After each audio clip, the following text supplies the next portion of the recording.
Well, I'm glad So to hear that things are moving forward, Gina. We just went live on Facebook, so we're going to hop right in and get this started today. So, hello, everyone, and welcome to Fabulous Friday TV, TGIF, right? Thank God it's Friday, but what about saying this? Thank God I'm fabulous. Oh, yeah. Women from all over the world are coming together today to celebrate being fabulous, living fabulous, and feeling fabulous.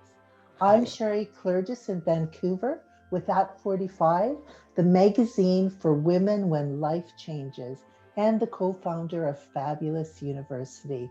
And I just want to remind everybody, we were chatting before, but if you could put yourself on mute while this show goes on, thanks. And I'm Anne Marot, and I am the founder of Women Connect. It's an elite membership program where women can come to one place, get everything they need to upskill themselves. And I'm also the co-founder of Fabulous University with Sherry. Back to you, Sherry. Well, Anne and I are feeling so blessed that you've made time in your busy schedule today to join the show. So, somewhere in the world, people are just getting up, like us on the West Coast. Other people are just winding down their day at the end of Friday and getting ready for the weekend, like Anne in South Africa. And then we've got some night owls in the middle of Friday night in Australia and New Zealand. So, welcome to everyone. We hope that if you enjoy the show, you'll invite your friends to come and join too. Just a reminder that the show is broadcast on Facebook Live as well. It's taped and released on YouTube early next week. So just keep that in mind if you're sharing when there's an open floor. So today we're talking about our social experiences and our social circle. And we want to know, are your social experiences uplifting? How can we enrich our lives using social media to connect with those who have great character and personality and add to our life? I just lost my notes here. So I'm doing a little bit of sharing first. And I moved around a lot when I was a child. My dad was in the oil business, and we were opening new oil fields all through the prairies in Canada. And what's interesting about that is I can say that I do not have one friend who has known me my whole life. And that's a bit unusual, I think. I know a lot of people, they've lived and grown up in the same place, and they have friends, from when they were little. So it wasn't until I reached my 50s that I realized how important friends were. I always had a small social circle. It made making friends easy, but keeping friends was a little bit of an unknown thing for me. So that's one of the reasons why I started the magazine was I realized I was lacking female friends specifically, and I wanted to bring the small core group of friends that I had into a project. And of course, it's opened up a whole new world for me. But what I was really interested in is when I was reading Anita Reisinger's affirmation this week, she mentioned that there's scientific research that says the optimum number of close friends is 5. And I was really fascinated by that. So I followed up, and there really is research. The theory was established in the 1990s by a British anthropologist who predicted through comparison of our brain with primates that humans could have no more than 150 people in their social sphere. And then recently, they started working with that again and using the data from our cell phones, believe it or not. They found that 5 is the maximum number of close friends most people can handle. So it was a really fascinating study, and you can find it in Anita's affirmation article in the magazine. So, Anne, what did you think about that? Well, well, I can tell you the stats are probably correct because I have 5 friends.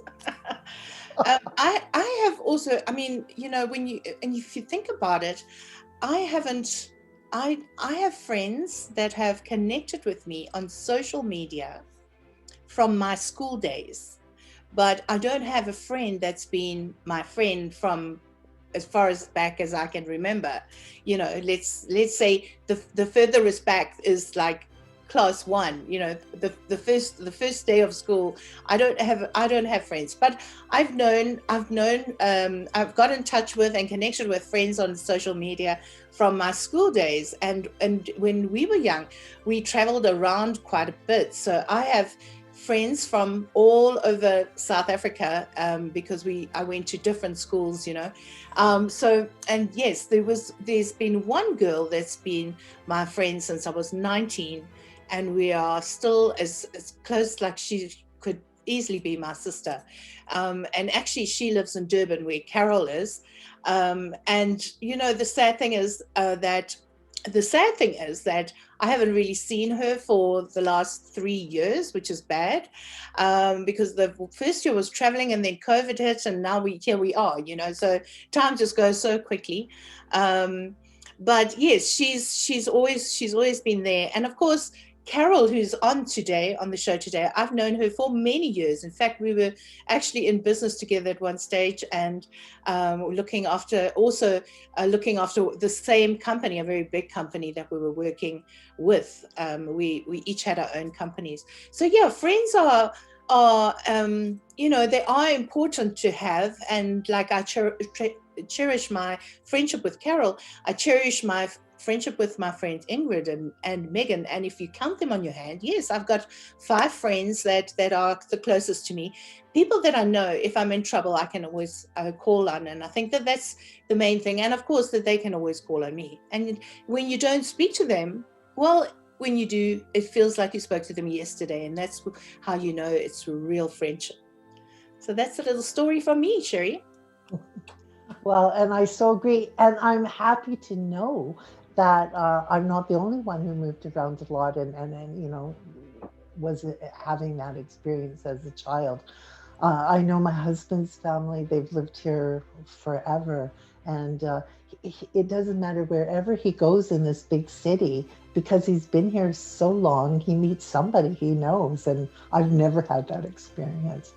But it's interesting too, and because a lot of women reach out to us, and one of the things as we age is that our social circle often gets smaller and smaller.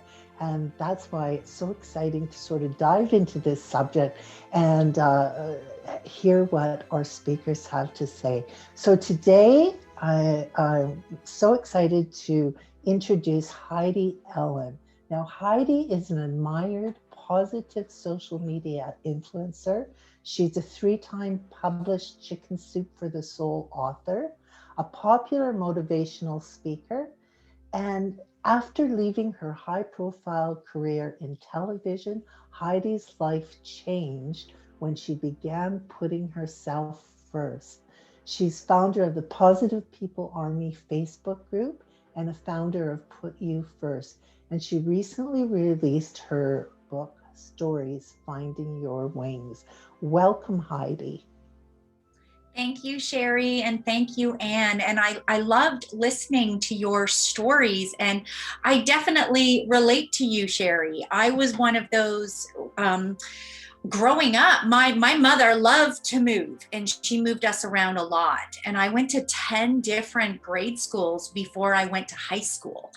And so I was always moving around. But if there's one thing, when I was younger and probably in my early 20s, I actually resented her for that.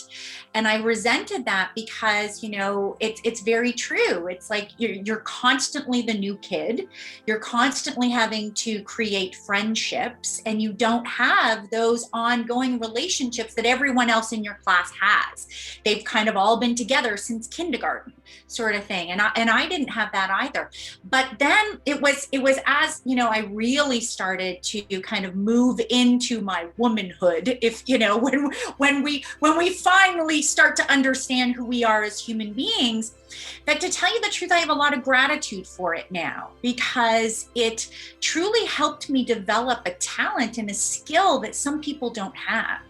And that was to walk into any room, it doesn't matter what room it is or where it is that I'm going, and I'm able to strike up a relationship pretty quickly. And I'm able to have, you know, multiple relationships and be that outgoing person. I chose at that time to be that. So I love that you shared that. And I love to know that I'm not the only one that went through that as well. So thank you for that. Ladies, I'm so incredibly grateful to be here today and to talk with all of you. And I love this topic of conversation, especially with everything that we've gone through this past year. As Sherry mentioned, I left a very high profile career about 3 years ago. I was one of these women that have always been insanely driven, insanely independent, and, you know, whatever I decided I was going to achieve, I did. And I love that part about myself. The issue that I had was the fact that I continually sacrificed myself to do that. I continually put everyone else first, and not just everyone else. I put even my goals first, my drive, my career, my ambition. Everything was over and above who I was as a human being. And I landed in the television world. And if you don't live in Canada, you have no idea what I'm talking about. But I ended up a producer on the #1 daytime television show here in Canada. It's called The Marilyn Dennis Show. And I worked there for a number of years. And I loved what it was that I was doing, because #1, it kind of gave me that gift of understanding women. And I say understanding women because I was the fashion makeover producer. So I gifted dreams to women on a weekly basis. So women that would come and they would want to find something different. Each and every one of them had the exact same story. The exact same story was that they felt they needed something. They felt that a makeover, new clothes, makeup, hair would make them feel better. They were run down, they were exhausted, they were burnt out, they'd been through traumas, they'd been through accidents, divorces, they'd lost themselves raising children. It didn't matter what it was, but they were searching for something outside of themselves. And these women would come on and I would gift them that they would go through this incredible journey. I took this job very, very seriously, and I took responsibility for who these women were. And so the journey I went on with them was very different than what the show wanted me to do. They just wanted me to make sure these women got new clothes, got new hair and makeup, and they looked fabulous and were able to actually speak a full sentence on television, because it was live television. That's all they wanted from me. I took it so much more personally. I really decided to take women on a journey of discovery as to what it was that was missing in their life. What was so phenomenal is I seem to have this ability, and I think that's why I took this on so, like, I was so responsible for it. I had this ability that these women would come in and they would constantly talk about how they'd lost their light. Their light. The crazy thing is, ladies, I saw it. I could see their light and they didn't. And I had no idea why I could see it and they didn't. When they would look at themselves in the mirror, they would see each and every single flaw that they had. And it was amazing. Every single woman that would come in would always talk about the same things. Oh, if I'm going to have this makeover, make sure you cover my arms. Make sure you cover my stomach. I don't want to show my legs. I don't want to. Listen, as women, we know what every single one of our flaws is. What I thought was so phenomenal is none of them saw the actual beauty that they were. None of them pointed out, oh my gosh, they had the most beautiful eyes. Oh, they had like incredible hair. Oh my gosh, they were so tall and they had this beautiful athletic build, whatever it was. Nobody saw that. And I did. And so we would go on a journey for them to get them ready to go on live television for their reveal. My favorite part about this particular show and what it was that I was doing was never the moment that they walked out and revealed to the audience. My favorite moment, ladies, was when I would stand with them and they would look in the mirror at themselves for the very first time, all done. And what was so phenomenal is the majority of them would all of a sudden, for the first time for some of them, see their light. And they would see it. And they would say, oh my gosh, I've never seen myself before. The language was so interesting to me. It was so interesting. And they would talk about, I can find, like, I've never seen myself look like this. I didn't even know this woman existed, is what they would say. That would be my favorite moment, because they would see their light. Now, I left the show because it was a very toxic environment. I'm not going to lie. It really was. And it kind of beat the crap out of me really bad. Someone that is as empathic as I am is going to get beat up in a place that is very toxic. And I did. When I walked away from that show, the language I was using wasn't that I didn't know my light, but I'm going to tell you, it's very ironic, ladies, because when I walked away, that light was definitely not on. I would say words like, I feel like they're killing my soul. When you start to say things like that, you know you have to leave. Now, I'd love to tell you all that I'm absolutely brilliant. I am not, because I had absolutely no idea what I was going to do with the rest of my life, but I knew I couldn't do that. And I walked away, and that was one of the most freeing moments of my life, which turned into I was scared to death. Put me into a depression for about 7 months, and I didn't think I was going to get back up. The craziest thing is it was truly social media that saved my life.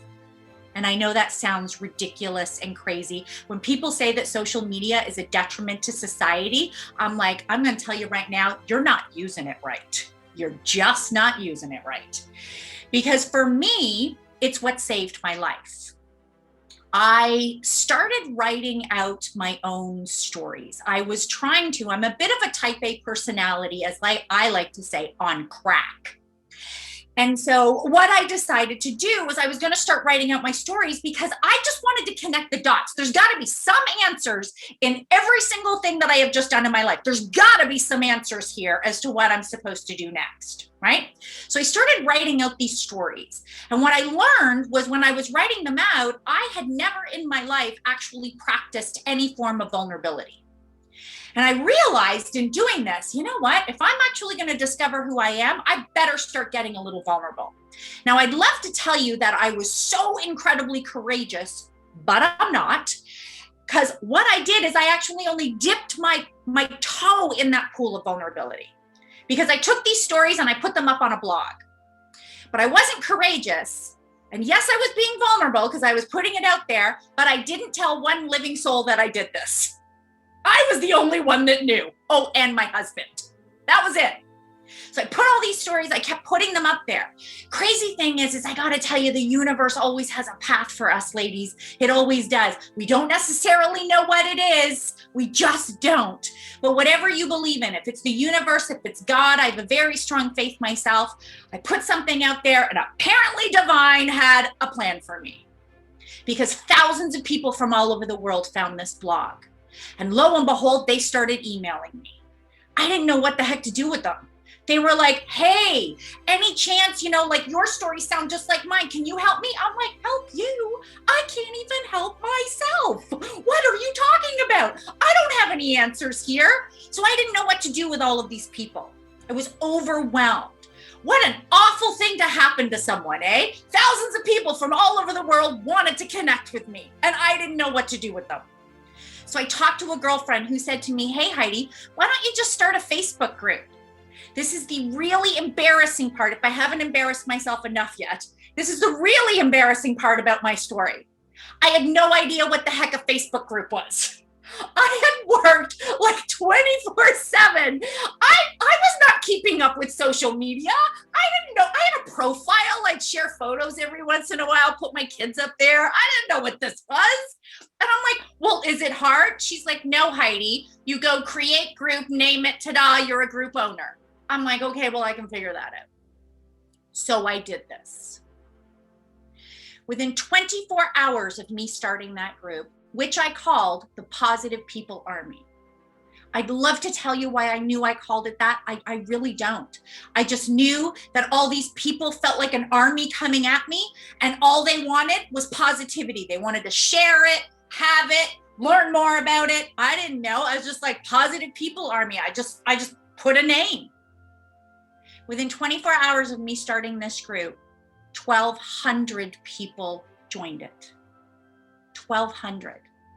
In 3 months, ladies, 10,000 from around the world were a part of this group.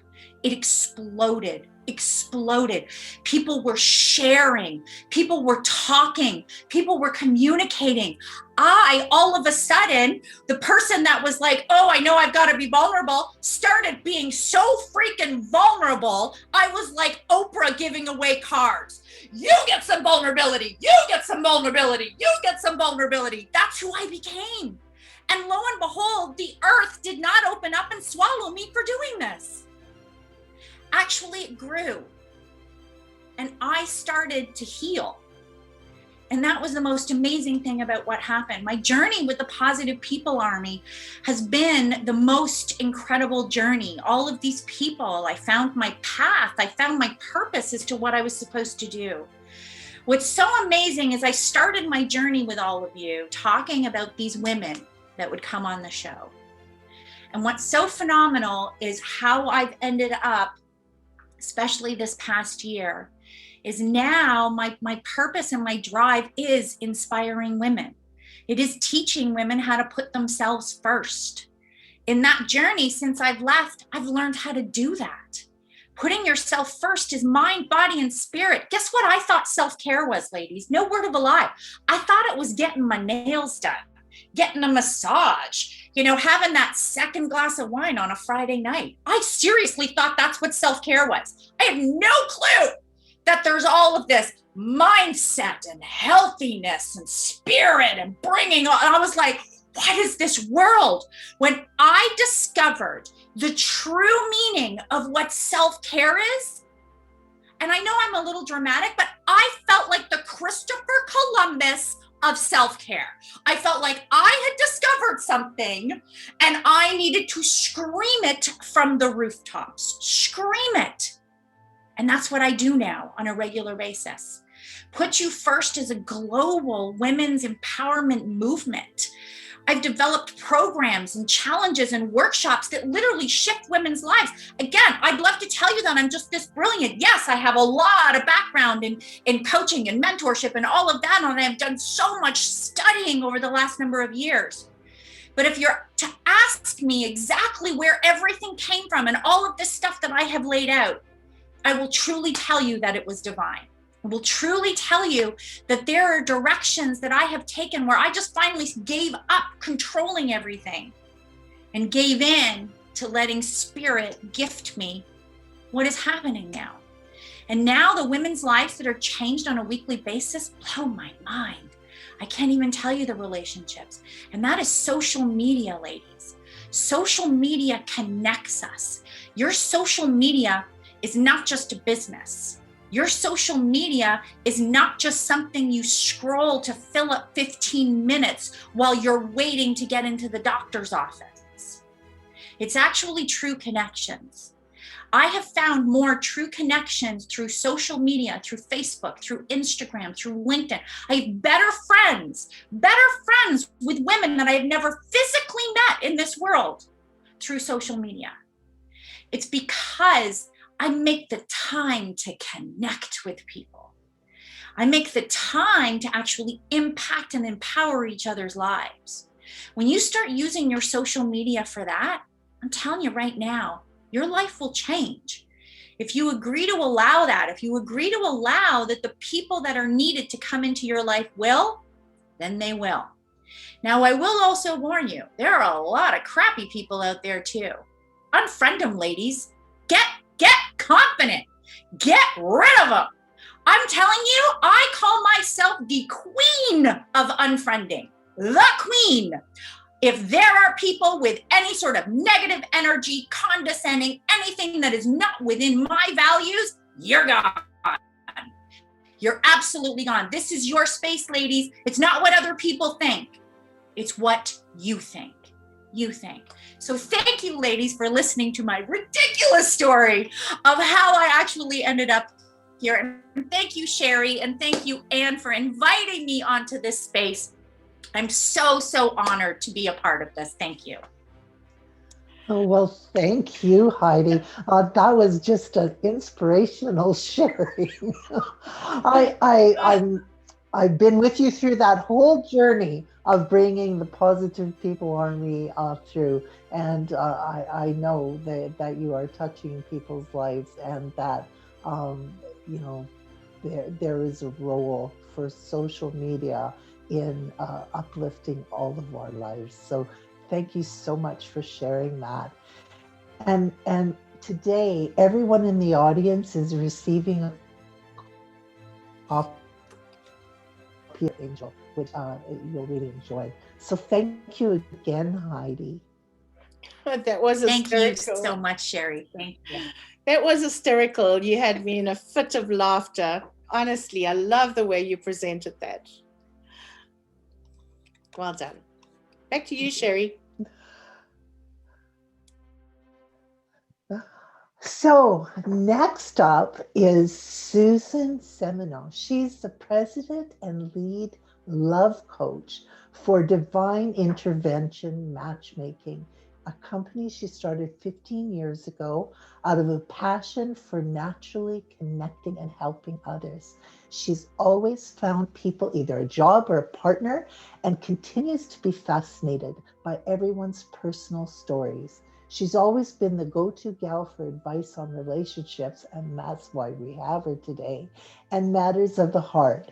Susan has been up close and personal with over 6,500 singles. The company has a success rate of over 70% of helping their clients find relationships. And the company was recently awarded the Consumer Choice Award for the best dating service in Vancouver. And she has offices in Toronto and around Canada. So welcome, Susan.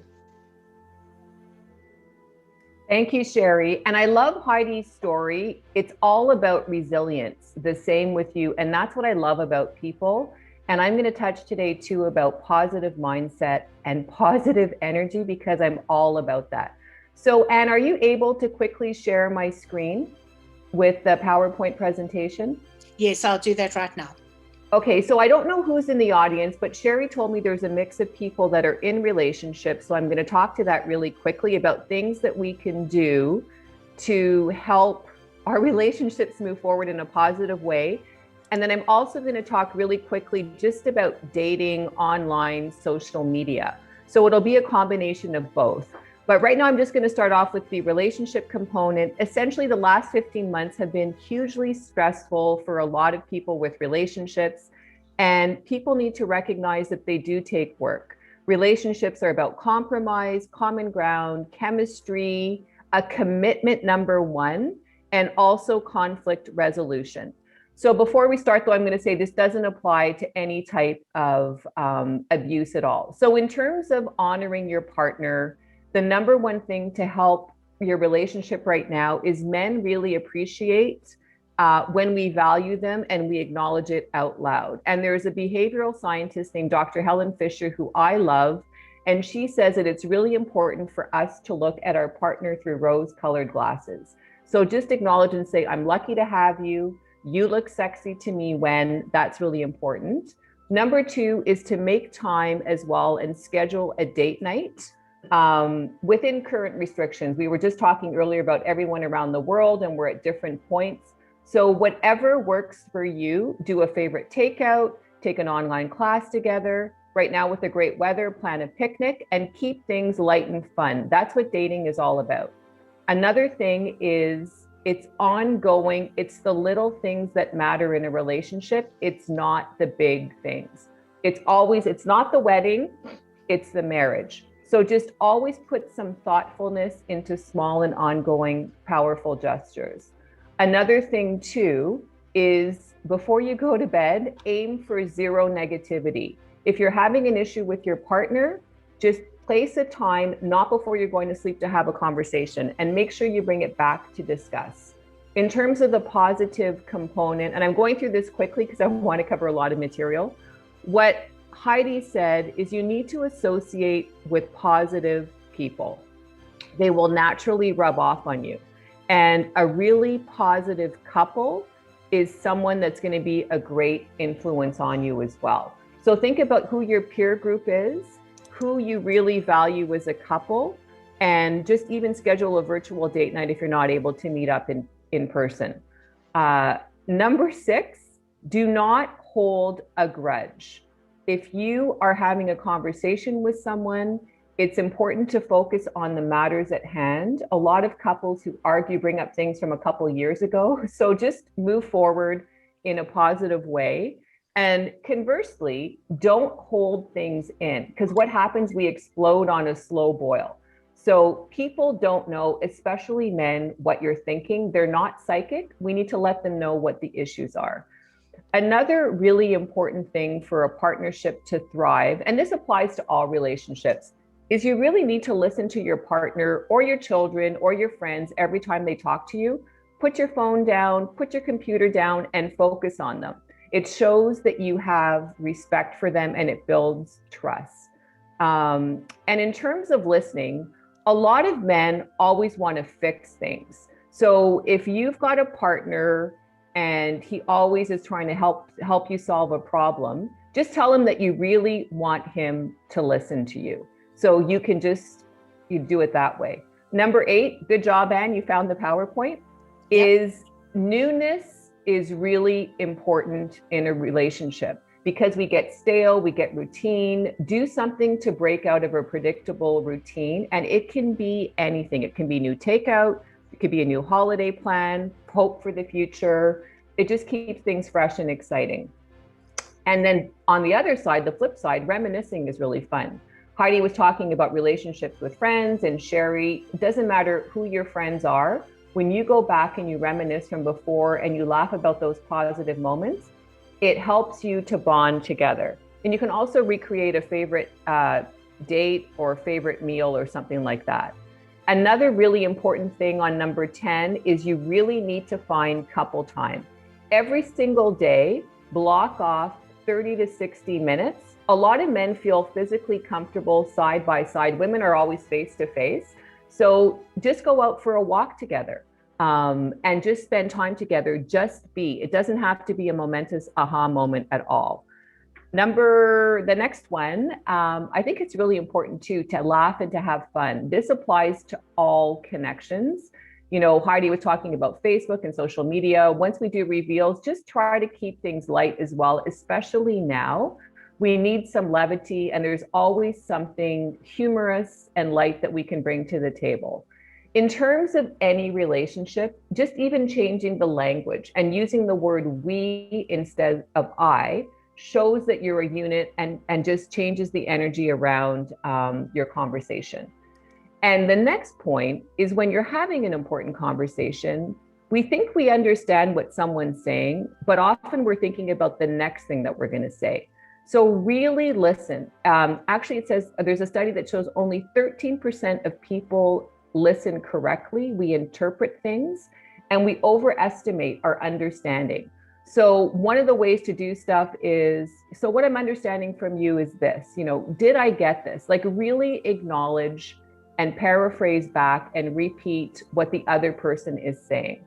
This is one of my favorites. I think learning to fight well and conflict resolution in any relationship is probably one of the most important components. Fighting is not the end of a relationship, and it's really important to teach all of us how to fight fair. And often there's one more person who may be more mature in a relationship, whether it's a same couple or one of your girlfriends. So just learn to fight with structure. Don't polarize the conversation. Never put someone down, and do an affirmation. You want to create safety around these conversations. And always ask at the end, is there anything more about that? Another thing in terms of right now, with the stressors of the last 15 months and everything else, people can be more irritated and agitated. So if you're going to lose it, take a time out. Like, leave your house, go for a walk, clear the energy, and then come back and talk about the issues. Some men may stonewall. Women love to communicate a lot, and I'm generally stereotyping here, but if you have a partner who wants to stonewall a situation, just bring them back into the same situation when they come home, and just, start a conversation when everyone is a little bit more calm. Another thing too is, I can't overstress this enough, that sexual relationships and physical intimacy is really important in a relationship. So if you don't have that ongoing, a relationship can wither and die. Conversely, if there's any issues with men in terms of functioning, go see your doctor, because often there's an underlying health issue as well. And the difference between men and women in our visual components, here's a funny example that I love. A woman will come out of a shower in the bathroom. If the husband's there, he'll look at her, he'll probably want to grab her and attack her. Conversely, if the guy's coming out of the shower, the woman might say, oh, don't make the floor wet, like stand on the bath mat. So that's just a different fun perspective on stuff. Another key component too that I say is that it's important to renegotiate a partnership every year, just like a performance evaluation. Sit down, discuss what's working, what doesn't work. Also to really forgive someone quickly. We talked about negative and positive emotions. There's no value in holding on to negativity. Just release it, acknowledge it, and move forward. Another key component, and this is where social media comes in, broaden your support system. Don't put all the pressure on your partner to do everything that doesn't work. We have different people in our lives for different functions. So just see if you want a tennis buddy or a sporting activity buddy, just have your circle. Never ditch your girlfriends. We always need them. They're probably one of our lifelines in life, always. We talked about appearances. A lot of us get lost with the busyness of our lives. It really is important to look good for your partner and keep up appearances and health. And during COVID, a lot of people, I think there was a study in the States, said that people put on an average of 29 pounds. So, just start working, make little changes. Like, that's really important. You want to live a long life and be healthy together. Next, another thing is respect. Men need respect. So tell your partner that you respect them and how you respect them. Conversely, the next point is women need to be acknowledged for love. That's an underlying thing. So tell someone make sure your partner, tell him that you need him to tell you that he loves you. I'm on 23N, and one of the key things is all about your brain. Is you need to be positive. You can journal things, be grateful every single day. You have to learn to acknowledge the good things, and you have to find something every single day that you're thankful for. And in terms of a relationship, just really prioritize your partner. I'm just looking at my time. I'm just going to quickly go through some books that are really important to help for singles or people in relationships. The number one book that I tend to refer to people is, first of all, this is a good exercise. The 5 love languages. This can be for anyone. There's a website, and there's also the 5 apology languages. I always say, talk to someone the way that they want to be spoken to. So if you haven't done this before, go to this website, take the quiz, and you can see what your style of love language is. The next slide shows the 5 apology languages, and it's on the same website. And then the next slide in terms of reading homework is the book Attached by Dr. Amir Levine. It's super easy. We have different attachments that start to be created through birth, and this can help you through the dating arena in particular, and you can see what patterns are there. It's a super easy read. It can happen in an afternoon, and a lot of people that may be single end up being in this anxious, avoidant cycle of relating to each other that can be turbulent and distressing, and we tend to recreate it. So please read that book. And in terms of any enhanced communications, Getting the Love You Want, this is a book published over 30 years ago, but it talks about enhanced and safe communication. Okay, now I'm going to talk about the single component. So there is a renewed sense of optimism right now. And dating has exploded. And there's also platforms on social media for dating as well. Clubhouse is one by invitation, Facebook dating. There's no barrier to entry. So if you're not online dating or haven't tried it, it's something that you should definitely consider. I know there can be also a spike in a lot of, as Heidi said, crazy people. Get rid of those people. So you have to really consider it because it's just got such broad reach. And if one site isn't working, you need to go and try another one. And then we're all about energy. The next point is right now, what we've been doing in Canada is we've been setting people up for dates outside. So you want to move from online to offline. And the one key thing too is you need to be safe about it. So if someone makes you feel uncomfortable at all, you need to dismiss them. I always say, ask the man for his number. You can call him, you can block some research in advance, get a name, meet somewhere public. But the key thing, conversation, their grammar is good online, to meeting in person, because that's how we connect. We're a combination of a whole bunch of different factors.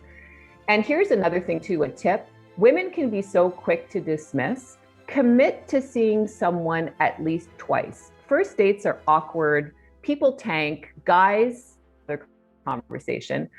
But familiarity, if you think back to or something fun, we want to have an experience with someone. So keep things light. The next point is probably the most important one. We need to expand your dating criteria, whether you use a matchmaker or an online service. Height, I'm tired of hearing that women will only date someone 6 feet tall or over, even if they're 5 feet tall. I'm 6 feet tall. I mean, it's interesting.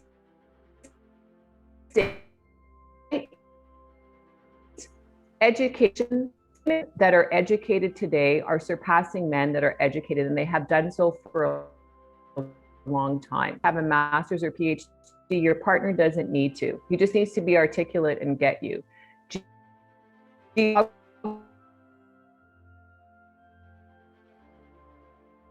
need to expand. So New York, for example, is a really tough market. So is Atlanta. The West Coast is great. Seattle, Phoenix, Las Vegas. Every market has a different nuance. So just be open to what you're looking for. Same thing with religion.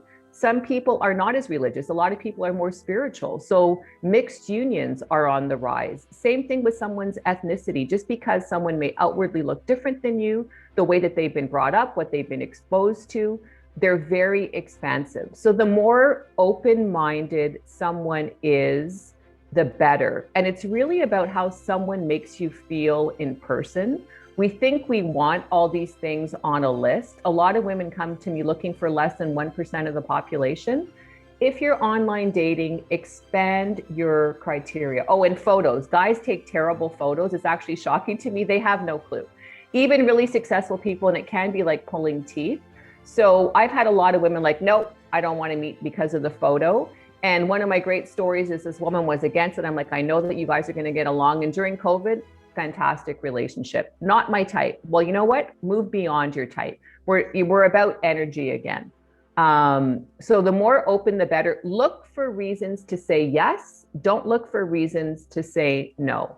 And I can't change the way men are. Men are extremely visual creatures. Heidi, I love the whole makeover thing.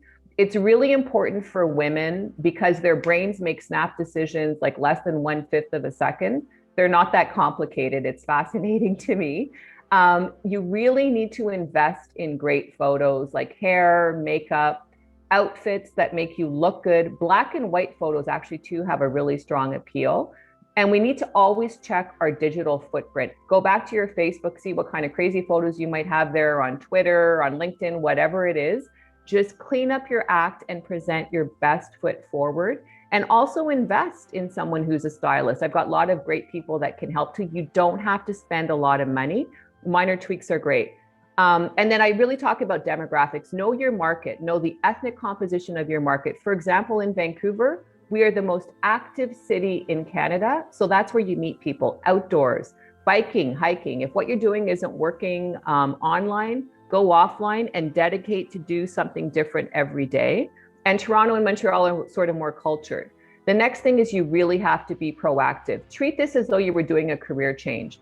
Talk to your friends, join new groups, go to events when they're back on, or virtual events, take classes, reconnect with people on LinkedIn, Facebook, pick up the phone and have a conversation, take new lessons, go to the prepared food aisle, in a grocery store, say hello to people, as long as the masks are off, depending on where you are. Singles events and charity events are going to start coming on. I think, Sherry, you want to cut me off soon. I know I'm talking a little bit. No, actually, that's fine. You've got a few more minutes. And then another tip too, do not wait for the guy to initiate. Be bold and make the first move. Guys are not sometimes aware of clues. They don't know what we're thinking, even if we're obvious. So make it easy for them. And this is the same thing with online. The Bumble woman is the smartest woman on the planet. Her valuation is $4 billion, and the women are in control of the messaging. And today with sexual harassment, men are afraid to make a move, whether it's in the workplace or someone else. You can still be feminine. Do you have a girlfriend? Do you have a wife? I can help you fix that. Like, just drop clues. You can still do it in a nice way. Do not sit back and wait. So they're not psychic. Show them the way. And evaluate what type of dating person you are. There's people that have unrealistic expectations about happily ever after, and the minute there's a blip, they do the ditch. So don't be unrealistic. That's called, like, you romance things like the Disney movies. Those aren't real relationships. Like, they take work, as I talked about. And then there's other people who are always waiting for the bigger, better deal. They have unrealistic expectations of the partner. So that's what I talked about, expanding your criteria. They don't want to settle. Women don't want to settle. You might be single when you're 90. So be expansive on stuff. And then also, some people are always waiting to be perfect. They have unrealistic expectations of themselves. There is no such time as now. We're all works in progress. We're always learning. We're always changing. And then the last thing I'm going to say is have a positive mindset. If you're dating with your girlfriends or anyone's negative, they're going to project their experience onto you. So just be with positive people. It just takes one. Don't look for flaws. Look for reasons to say yes. And actually start writing down, when you meet someone, 5 things that you like about them. Shift your mindset. And just one other thing for matchmaking, we do this because we love people. I'm networked internationally. You should go into everyone's database. If you don't want to be a paying client, obviously clients come first, but there's a lot of resources. We know one. So if you want to talk to any other matchmaker, wherever you are in the world, please reach out to me. My last slide has my contact information that I'm happy to share later. It's divine, DIVINE, matchmaking.com. And you could be a good fit for someone. Just always remember, it just takes one. So that's it. Thank you for your time. I loved sharing the stage with Heidi and Sherry and Anne. Oh, thank you so much, Susan. Oh my goodness, there was so much useful information in that. I know a few of the tips for married or people in relationships spoke to me, and I think I have a little bit of work to do there. But also all the tips on online dating and how to approach it, like you mentioned, approach it like changing a career or something. It's a very good perspective. So thanks so much for sharing. Now, I think you have a gift certificate as a prize today. Is that correct? I do, and I'm going to be emailing the lucky winner depending on where they live. So I haven't figured it out yet, depending on if they're in the States or Canada. So it'll be a $50 gift certificate, and I'm happy to chat with the person who wins. So just let me know who it is, Sherry. Thank you. Oh, okay, great. So I think what we're going to do for that is if you can take a minute to answer this question in the chat. And then perhaps, Susan, you could just see one of the ones that speak to you as an answer, and we'll declare that person the winner. So this is the question. What habit would you most like to break, and why is it bothering you?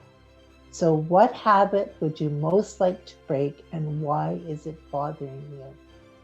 So you can take a few minutes while Anne and I start to wrap up the show. So Anne, what do you think?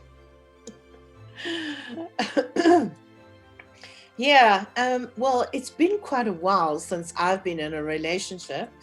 My kids always, you know, at one stage my kids were saying to me, Mom, you got to get yourself a boyfriend, you know. I think my son was 16 and my daughter was like 13, and they both came to me with these serious faces and they said, Mom, we think that you work too much, you work too hard, you need to go and get yourself a boyfriend. So I said, yeah, it's not that simple. Anyway, the thing is, I actually did, and I think I got one in each town that I visited. Talk about going overboard, right? Gosh, I hope no one's listening to this on Facebook. Oh, Anna, I can always count on you for a laugh. So again, what habit would you most like to break, and why is it bothering you? Pop it into the chat. So what I want to know is, how do you subscribe to F45 magazine? This week, there are a number of articles on the theme of friends and friendship, including one which is often a neglected part of acknowledging a friendship group. And that is when the bully in your life is a woman. So sad to say that sometimes that bully is actually in your friend group. And the article gives you some perspective about things to consider and how you might change that. And as Heidi mentioned earlier, if you've got negativity in your life, you want to unfriend it for sure. So Susan, do you see something that speaks to you? Well, they all speak to me because I know I can raise my voice, and I am really impatient too. I just want to get on with stuff. So what I'm going to do is I'm going to say that Arlene is the person that I will gift, just because women, we're multitaskers. We don't have time to waste. We just want to get on with things. We have 50 things on the go. And I think patience is a virtue that I really do need to work on. So Arlene, kudos to you for saying that, so we can connect afterwards. Great. Congratulations, Arlene. So next week, we have another really interesting show lined up for you. We're talking about menopause, navigating midlife's years and perimenopause to menopause with confidence, peace, and ease. Break open the conversation with a community, sharing tips, inspiration, and expert guidance and opinions. And we have Shirley Weir, who introduces herself as the menopause chick, coming to shed light on this subject that's not talked about too often. But you might have noticed, though, the subject has got some airplay recently when one of the royals was sharing her story about menopause in the British news. So if you haven't seen it, check BBC. It was quite interesting sharing. So we're excited about next week. We hope that you are going to join us and invite some friends to come along. And we want you to have a fabulous week and a fabulous weekend. Remember, you are fabulous, so be fabulous. Thanks to our special speakers today. It's been wonderful to have you sharing information with us. And thank you, Anne, for joining all the way from South Africa and keeping things organized. You're most welcome, Sherry. Yes, I wanted to say a big thank you to Susan and Heidi. I really enjoyed your chats, and yeah, so much great information, and we will make sure that people get your contact information, so don't worry about that. Super. Well, have a great weekend, everyone, and we'll see you next week. Bye.